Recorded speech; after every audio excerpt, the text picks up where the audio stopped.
Nabarsisi, nabarsisi, nabarsisi. Maqaa Abbaa, kan Ilmaa, kan Hafuura Qulqulluu, Waaqayyo tokko አሜን።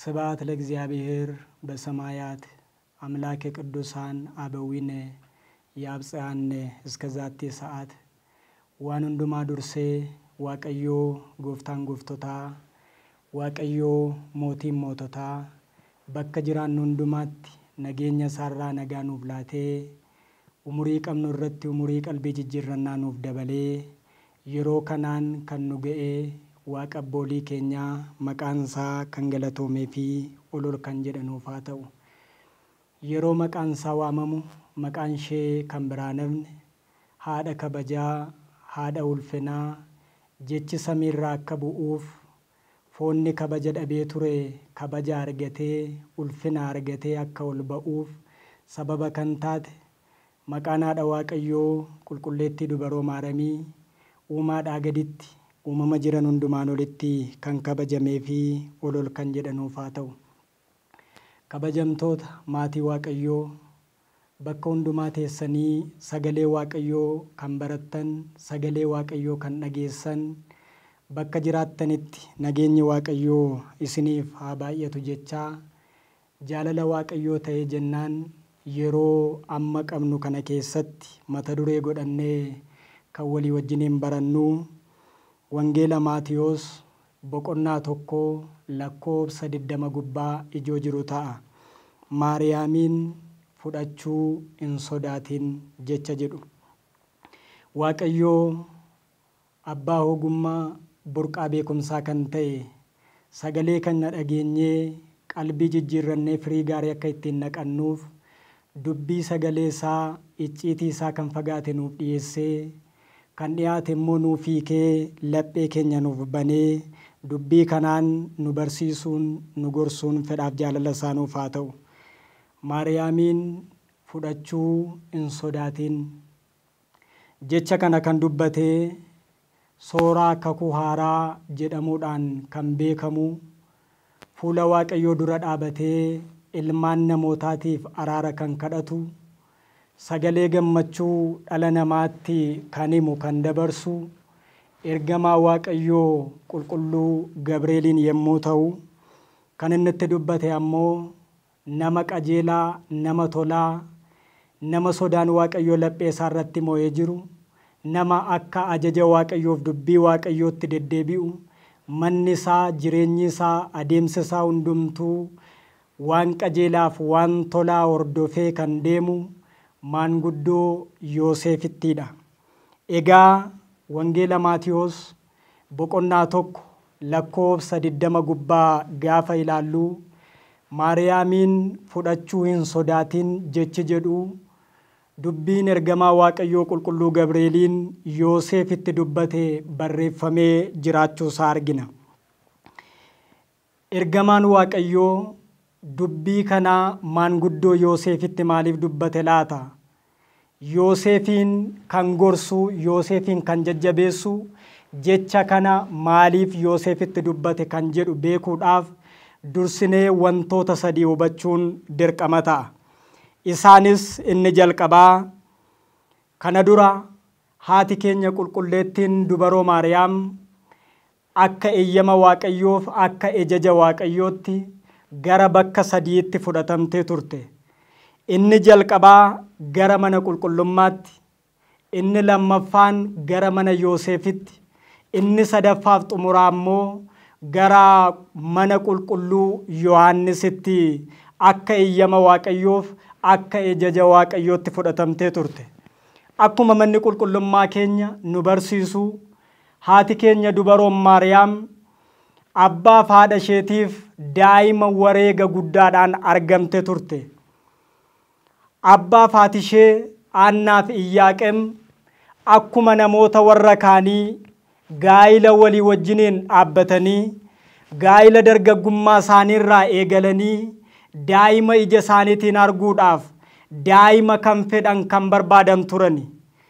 Waan hundumaan manni isaanii guutee utuu jiru qabeenya gaarii qabeenya hedduu mana keessaa kan qaban utuu ta'ee jiru garuu daa'ima waan hin qabneef yeroo hundumaa Waaqayyoon fuuldura dhaabatanii Waaqayyo daa'ima gaarii kan isaaniif ajajamtu, kan isaan jajjabeessitu, kan immoo akkuma isaanii dubbii Waaqayyoo hordoftee abboommi Waaqayyootti qabamee jiraatu Waaqayyo akka inni isaaniif kennuudhaaf Waaqayyoon galgalaa ganama hin kadhatu turani. Kanarraan kan ka'e Waaqayyo akkaataa kadhannaa isaanii dhaga'ee akkuma abboolii duraan darban, harmoolii duraan darban Waaqayyoon waa'ee gaa'elaa irratti, waa'ee dhalaa irratti gaaffii gaafatanii Waaqayyoon biraa deebii gaarii obsanii eeggatanii argatan sanaadha. Waaqayyo yeroo isaa eegee gaaffii isaaniitiif deebii kenninaan Haannaa fi Iyyaaqiimiin daa'ima isaan qofaaf taatu osoo hin taane daa'ima addunyaa guutummaadhaaf dhaabattu, daa'ima samiif lafti walitti ittiin araaramee ergamoonni Waaqayyoof dhalli namaa tokkummaadhaan Waaqayyoon akka galateeffatan taasistu walitti fiddu daa'ima gaarii qulqulleetti dubaroo Maariyaamiin wareegaan Waaqayyo akka isaan isa kadhatanitti isaaniif kenne. Gaafa daa'ima kana argatanis Haannaa fi Iyyaaqiimiin nuyi dulloomneerra, umuriin keenya deemeera, nama nu barbaachisu, nama dulluma keenya keessa nu sooru nu barbaachisa waan ta'eef daa'ima kana akka kanaan dura wareegnee argannetti mana Waaqayyoodhaaf geessinee kennuu hin qabnu kan jedhutu hin yaadin. Akkuma Waaqayyo isaan badhaasetti, akkuma Waaqayyo kadhannaa isaaniif dhaga'etti deebii guutuu Waaqayyo irraa akka argatanitti daa'ima gaarii, daa'ima qulqulleettii kana baadhatanii akka wareeganitti yeroo waggaa 3 guutuu deemsanii mana qulqullummaa Waaqayyootti wareega isaanii galchanii wareega kana kennani. Kanaaf dubaroo Maariyaam wareegaan waan dhalatteef gara mana Waaqayyoo gara mana qulqullummaatti abbaa fi haadha isheetiin umurii ijoollummaa isheetti geeffamtee mana qulqullummaatti kennamte. Yeroo sanaa kaasee dubaroo Maariyaam mana qulqullummaa keessatti ergamoota Waaqayyootiin sooramaa, nyaata lafarraa osoo hin taane nyaati samiirraa akkuma ergamaan Waaqayyoo raajaa isaa kabajamaa kan ta'e qulqulluu Eeliyaasiidhaaf nyaata samiirraa fidee nyaachisaa ture. Nyaata samiirraa nyaachaa mana qulqullummaa Waaqayyoon keessatti waggaa 12 guutuu jiraatte. Mana qulqullummaa keessa waggaa 12 gaafa jiraattu umuriin ishee ganna 15 gaafa ta'ee jedhu namoonni gartuu Ayihudootaa ta'an akka seeraatti malee abboommi Waaqayyoo warra eeganiin jiraanne adeemsi isaanii seeruma qofa irratti xiyyeeffatee kan jiru dubaroo Maariyaam qulqulleetti haadha Waaqayyoo kanarratti guungummii kaasuu jalqabanii. Ammaa kaatee mana qulqullummaa keenya gadhiistee nuuf baatu kan jedhu. Guungummiin isaanii kunis lubicha Zakkaariyaasiin bira ga'e.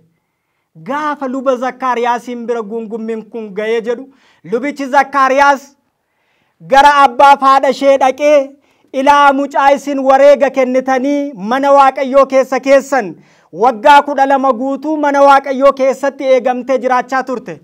Amma immoo warri Ayihudootaa guungummii kaasanii habaatu mana Waaqayyoo keessa jedhaniiru waan ta'eef attaman godhaa jedhee gara abbaa fi haadha ishee deemee dhaqee hin gaafanne.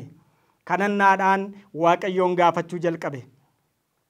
Gaafa kana Waaqayyoo dubaroon Maariyaam eessa akka jiraattu, eenyutti kennamoo akka isheen qabdu kadhannaa lubicha Zakkaariyaasiidhaan namoota gosa Yihudootaa ta'aniif haati manoonni isaanii kanaan dura isaan duraa duutee kan turte dhaabbata isaanii yookaan ulee isaanii walitti qabiitii mana qulqullummaa Waaqayyoo mana qulqullummaa koo bakka itti wal arginu sana keessa naaf kaa'i. Namni ishee fudhatee gara manaatti galee ishee gargaaru ishee tajaajilu eenyuun akka inni ta'e milikkita siifan kennaa jechuudhaan itti dubbate. Gaafa kana lubichi Zakkaariyaas labsiidhaan namoonni haati manoonni isaanii jalaa dadhabanii turan, jalaa boqotanii turan, gartuu Ayihudootaa warri ta'an hundumti isaanii ulee qabannoo isaanii yookaan dhaabbannaa isaanii sana fidanii maqaan isaanii irratti barreeffame mana Waaqayyoo keessa akka keeyyamu taasise. Mana Waaqayyoo keessa gaafa ka'anii jedhan Waaqayyoo oo Yoosef iqqabbaala Maariyaam yaa Yoosef Maariyaamiin eegi kan jedhu dhaabbata Yoosef irratti barreessee gaafa isaan ganama dhaqanii mana Waaqayyoo bananii ulee yookaan dhaabbata maanguddoota kana gaafa ilaalan uleen maanguddoo Yoosef lalisee barreeffamni yaa Yoosef Maariyaamiin eegi jedhu irratti barraa'ee jiraachuu argani. Yeroo sanaa jalqabanii qulqulleetti dubaroo Maariyaamiin fuudhanii imaanaa maanguddoo Yoosefitti kennani. Egaa mana qulqullummaa keessa akkamittiin jiraachaa turte kan jedhuuf akkaataa kanatti waadaa waan galaniif abbaaf haati ishee Haannaa fi Iyaaqeem gara mana qulqullummaatti geessanii mana qulqullummaa keessa akka isheen jiraattu taasisani. Mana qulqullummaa keessaas yeroo isaa eegee Waaqayyoo maanguddoo Yoosefitti imaanaa kenninaan maanguddoon Yoosef gara mana ofiisaatti qulqulleetti dubaroo Maariyaamiin fudhatee gale. Gaafa gara mana Yoosefiin nattu yeroo muraasa erga mana Yoosefii wajjin jiraatte booda Yoosef ishee tajaajilaa erga jiraate booda dubaroo Maariyaam qulqullina ishee eeggattee mana isaa erga turte booda ergamaan Waaqayyoo qulqulluun Gabriel Waaqayyoon biraa gara qulqulleetti dubaroo Maariyaamitti ergame sagalee gammachuu itti dubbate. Wangeela Luqaas boqonnaa 1 lakkoofsa 26 kaasnee amma xumuraatti yoo dubbisne waa'ee kanaa ni argina. Gammadi yaa ayyaana qabeetti kennaan kan guutamte hafuurri qulqulluun sirra hin bu'a humni abbaa si golbooba qulqulluu sadan keessaa tokko kan ta'e qulqulluun ilmi Waaqayyoo sirraa dhalataa kan jedhu misraachoo gammachuu kana itti dubbate. Yeroo sana kaastee dubaroon Maariyaam akkaataa hojii hafuura qulqulluutti qulqulleettiin dubaroo Maariyaam ulfooftee argamte. Yoosef gaafa dubaroo Maariyaamiin ilaalu dubaroon Maariyaam ulfataateetti. Kanaaf Yoosef akkamittiin akka isheen ulfoofte waan wallaaleef adeemsi kun waan isa gidirseef waan isa dhiphiseef waa'ee kanaadhaa hubachuu waan dadhabeef Yoosef itti gaaffii guddaa waan ta'eef jireenya isaa keessa naannessee gaddi guddaan itti dhaga'amuu jalqabe. Kanarraan kan ka'e sila imaanaa luba Waaqayyoo harkaa fudhadhe. Waaqayyoos mallattoodhaan akka isheen itti natti kennamtee ani ishee eegu tajaajilaa ishee akkan ta'u taasiseera. Waaqayyootu na filate. Kanaafuu warra Ayihudootaatti dabarsee kennee marzii obaasanii summii obaasanii akka isaan ishee ajjeesan hin godhu. Qulqulleettii kana mul'isuu hin qabu jechuudhaan yaada isaatiin isheerraa fagaachuu jalqabe waan gidirameef waan dhiphateef. Kanaan booda ergamaan Waaqayyoo samiirraa dhufee akkuma sila dubaroo Maariyaamiin gammachiisetti Yoosefitti dubbachuu jalqabe. Egaa Yoosef waa'ee dubaroo Maariyaamiin kana hubachuu kan inni dadhabe akkuma maanguddoo yookaan jaarsicha Simoon jedhamu sanaadha waa'ee Maariyaamiin gaaffii waan itti ta'eef. Wangeela Luqaas boqonnaa 2 lakkoofsa 22 amma 35tti yonnaa ilaallu beekaan haayuun Simoon jedhamu dhaloota gooftaa keenya Iyesuus Kiristoosiin fuuldura bara mooticha Baaxiliimoos keessa kitaaba kakuu moofaa macaafa raajicha Isaayyaasiin afaan Ibraayisx irraa gara Tsiriitti deebisuudhaaf carraan waan isa qaqqabeef kitaaba kana taa'ee utuma hiikaa jiru kitaaba raajicha Isaayyaas boqonnaa 7 lakkoofsa 14 irra gaafa ga'u durbi durbummaadhaan ulfooftee ilma hin deessii kan jedhu irra ga'e. Dubbiin kun gaaffii waan itti ta'eef maal akkamitti durbi ulfooftee durbummaadhaan deessi kun gonkumaayyuu ta'ee waan hin beekne waan ta'eef hin ta'u jedhe yoon akkaataa kanatti hiike namoonni biyya kana keessa jiraataniif mootiin kun kitaaba koo kana seera malee hiikte jedhee gadi qabuu danda'a. Hayyoota warra naa wajjiniin kitaaba biraa hiikaa jiran sana gadin ta'a kan jedhu ofirratti beekuudhaan ofirratti ilaaluudhaan lakkii dubartiitu ulfaa malee durba miti jedhee dubartii jedhee barreesse. Kana yeroo 3 barreessee irra deddeebi'ee haqee gaafa barreessu isa xumuraa irratti Simi'oon itimawut ze'in beletrii masihoo leegzi'aabiheer. Yaa Simoon waan amma garaa keetiin shakkite kana waan amma laphee keetti dhiphatte kana kun gonkumaa hin ta'u jettee gaaffii waan sitti ta'e kana amma ija keetiin argitutti amma argitee dhugaa baatutti hin duutuuti waanuma raajiin Waaqayyoo hafuura qulqulluudhaan isaaf ifee barreesse kana raajichi Isaayyaas kan dubbate utuu hin jal'isin barreessi durbi durbummaadhaan hin ulfoofte kan jedhu hin haqiniitii akkasumatti barreessi kan jedhutti hime. namni kun akka waaqayyo itti dubbate sanaatti utuu sana hin haqin durbi durbummaadhaan hin ulfooftii jedhee barreesse. Akkas jedhee barreesse akkaataa waaqayyo isaa abdachiisetti eeggataa ture. Yeroon isaa gaafa ga'u qulqulleettiin dubaroo Maariyaamin durbummaa isheetiin ulfooftee durbummaan ishee utuu hin diigamin ilma waaqayyo waan deesseef ija isaatiin argee wangeela Luqaas boqonnaa 2 lakkoofsa 22 hamma 35 irratti waaqayyoon galateeffate. Isati kanaan dura na abdachiiste sana ija koo guutuu argeera waan ta'eef kanaaf iyyuu itti gammadeera. Ani immoo umuriin koo baay'ee sokkeera raageera. Kanaaf boqonnaa naaf laadhu jireenya kanatti na hiiki gara kee dhufuun barbaadaa jedhee waaqayyoon kadhate. Akkas akka jedhee dubbateen waa'ee ilma waaqayyoo Yesuus Kiristoosiin dubbatee qofa hin dhiisne. Gara dubaroo Maariyaamitti erga waa'ee ilma ishee dubbatee booda fuula isaa naannessee mallattoon amma ta'e kun namoota baay'eedhaaf fayyina. Namoota baay'eetti garuu mallattoo gufannaadha. Yeroo namoonni ilma kee kanatti gufatan siin immoo gaddi akka billaa qaramaa lubbuu kee irra seefiin hin darba. Namoonni baay'een arraba isaaniitiin si ceepha'u si tuffatu jechuudhaan qulqulleettii dubaroo Maariyaamiinis waa'ee ishee dubbate. Kanaaf egaa akkuma Simoon jaarsichi shakkee ture sanaadha. Yoosef gaafa dubaroo Maariyaamiin ulfooftee jettu waa'ee isaa hubachuu waan dadhabeef hin shakke. Kanaaf Yoosef inni ishee eegaa jiru kun waa'ee ishee hubachuu waan qabuuf ergamaan waaqayyoon biraa gara Yoosefiin naqee yaa Yoosef isheen hafuura qulqulluudhaan waan ulfoofteef Maariyaamiin gara ofii keetitti fudhachuu hin dhiisin. Tajaajila kanaan dura ishee tajaajilaa turte.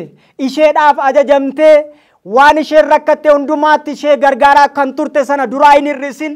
Akkuma kanaan dura ilaalaa turtetti ilaali. Isheen hafuura qulqulluudhaan ulfooftee jechuudhaan itti dubbate. Kanaaf egaa Yoosef gara ofii isaatti dubaroo Maariyaamiin fudhatee akkaataa ajaja ergamaa waaqayyootti dubaroo Maariyaamiin eege. Kanaaf ergamaan waaqayyoo waan Yoosef dubaroo Maariyaamiin eenyummaa ishee hubachuu dadhabee shakkeef eenyummaa ishee baruu waan dadhabeef Maariyaamiin akka inni eenyummaa ishee hubatu waa'ee ishee barsiisee Maariyaamiin ofitti fudhachuu hin sodaatin. Akkati yaaddetti miti dubaroon kun kan isheen ulfoofte.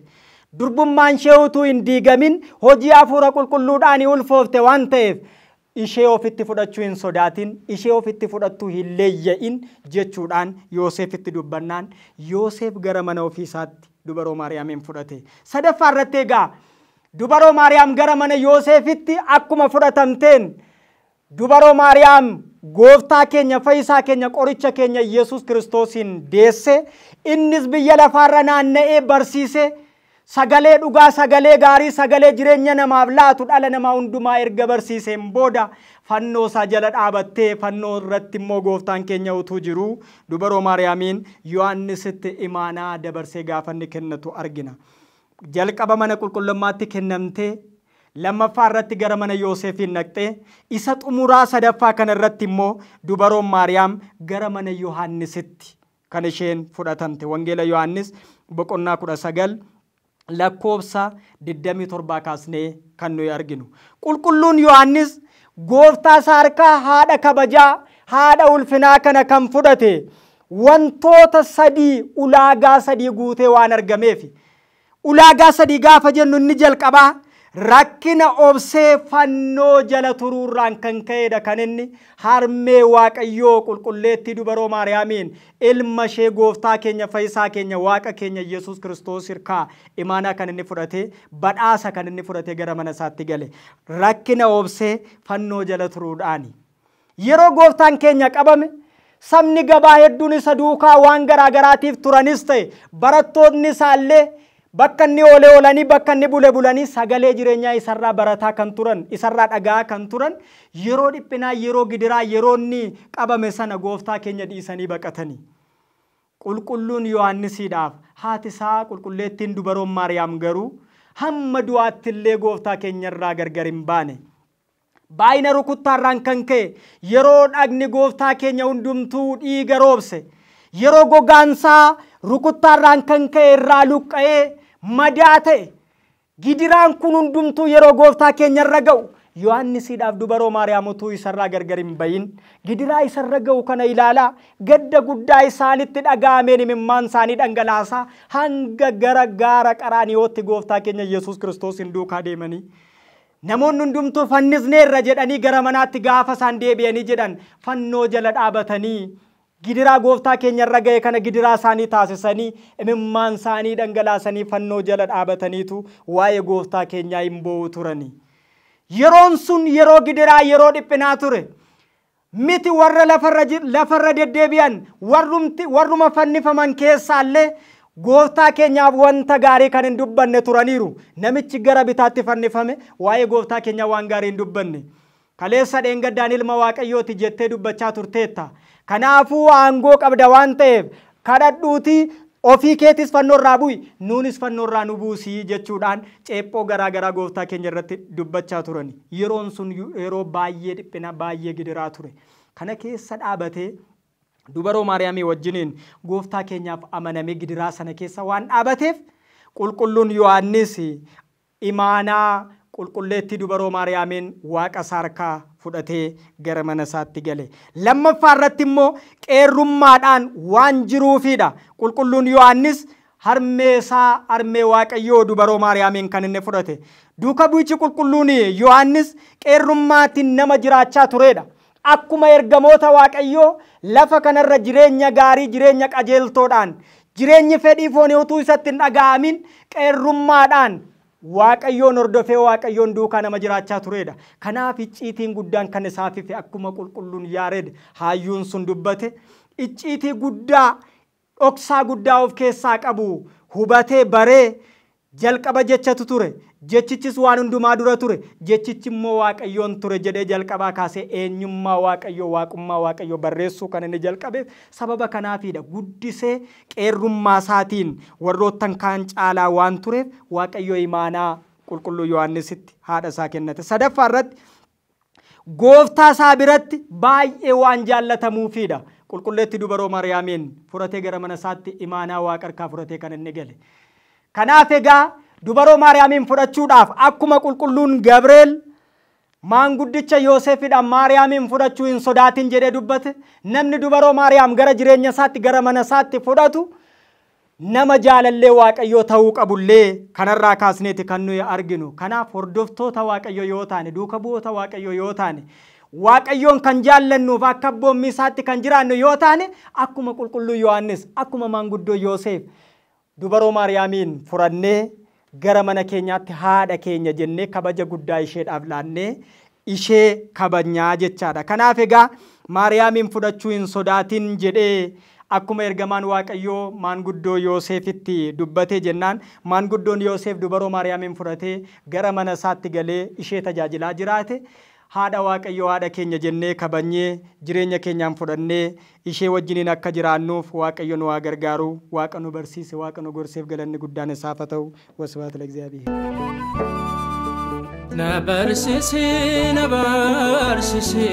Nabarsise